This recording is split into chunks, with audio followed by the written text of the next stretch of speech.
মৰিলো ঐ বচা আমাক। ব্ৰেকিং নিউজ, এয়া মোৰ পিছপিনে কেইগৰাকীমান মানুহ ডুবিবলৈ লৈছে।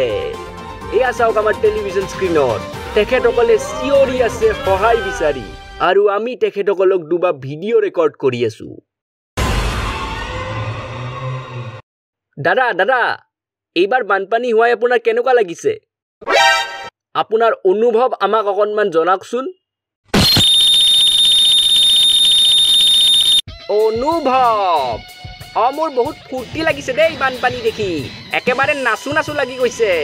ঘৰ দুৱাৰ গৰু ছাগলী চব মোৰ পানীত উটি গ'ল। তামাম মজা লাগিছে। তোমাকো উঠাই দিওঁ পানীত। আৰে আৰে আৰে দাদা, কি কৰে এইবোৰ আপুনি? केरल में बाढ़ से अब तक 324 लोगों की मौत। केरल में एक दिन में 100 लोगों की मौत। जम्मू कश्मीर पिछले 60 बरस की सबसे भयानक बाढ़ से जूझ रहा है। जन्नत पर कुदरत का कहर बनकर बरसा है। बिहार एक बार फिर से डूबने के किनारे खड़ा है। अरे भाई, जरा असम के बारे में भी बताइए।